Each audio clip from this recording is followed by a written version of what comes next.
So this began 10 days ago, Allie, when the mayor's fiancé broke off their engagement for, in her words, quote, constant infidelities.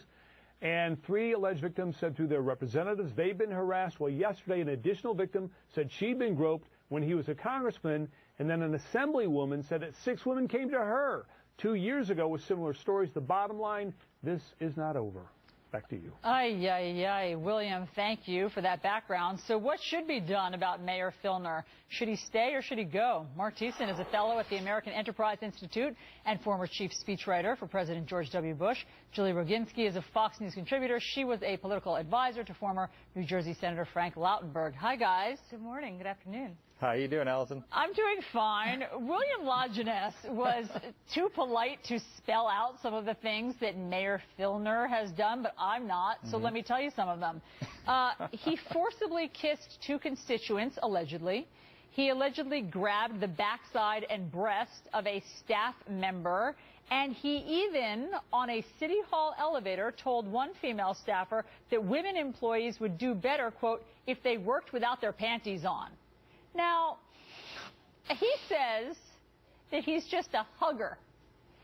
Julie, I mean, doesn't the mayor have to resign at this point? Yeah.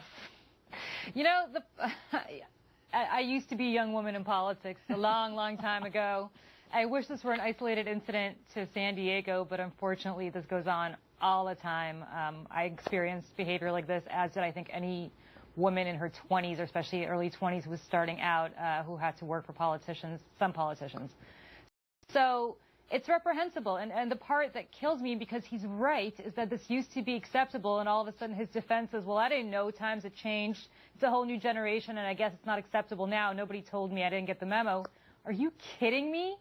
Is this, it boggles the mind that this guy got elected dog catcher, never mind mayor of any kind of city. Mark, I mean, okay, here's the flip side. Let me give you the flip side so that you can agree or disagree.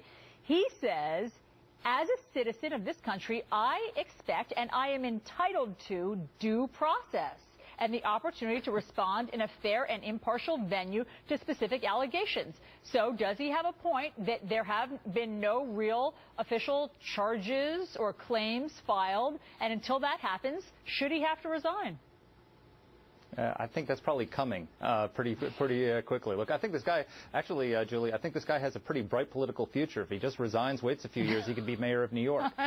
Come on over to the East Coast. We love this kind of stuff, right? Exactly. We're much more forgiving here in the East than we are in the West. But look, this is, Julie and I are going to agree on this one. I mean, this guy was described by a city councilwoman as tragically unsafe to be around. His fiancée broke off their engagement because she caught him sexting women in front of her. I mean, to have that kind of record, and then this all came out because he was actually accepting an award from a military group, for a Lifetime Achievement Award for fighting sexual assault.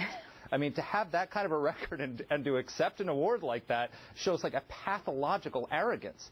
But the fact is, we're living in an age where politicians seem to think that it's okay to have all this sexual misconduct and stay in office. You've got Anthony Weiner, who's leading the polls in New York to become the next mayor of New York. You got Eliot Spitzer, $80,000 on prostitutes, and he's leading the polls to be comptroller. On the Republican side, you've got Mark Sanford, who went on the Appalachian Trail and is now a congressman again.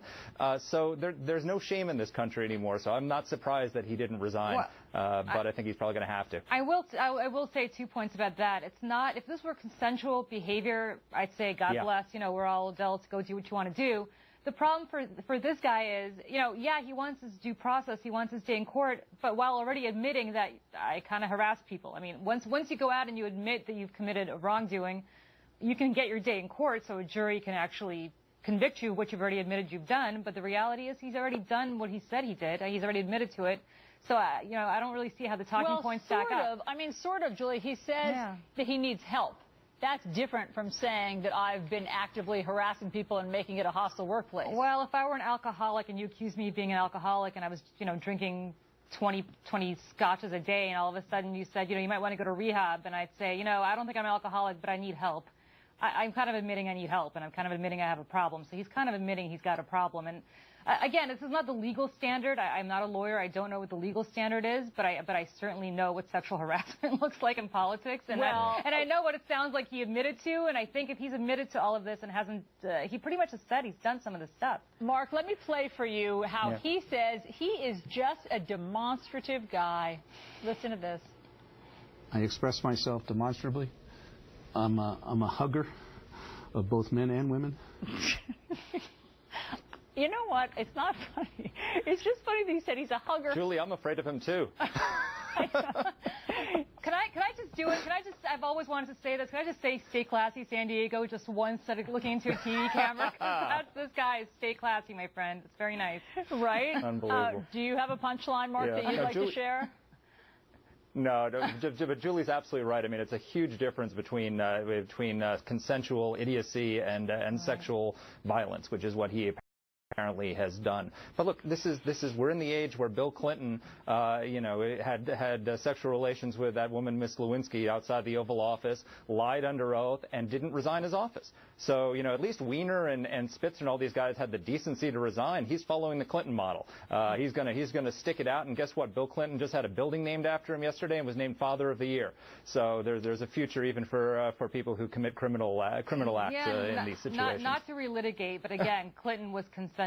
This does not seem to me like these women lying under oath is not consensual. That's a whole separate issue. But if you're talking about sexual misconduct, I mean, that was consensual. This is this guy sticking his tongue down the throat of it was with an intern, Julie. Yeah, Julie, it was with an intern. The intern.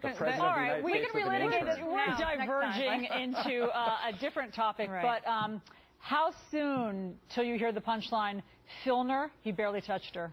Oh, you're welcome. Yeah, you're welcome, Julie. Were you working on that? You know you were. I have been a little bit. All right, Mark and Julie, thanks.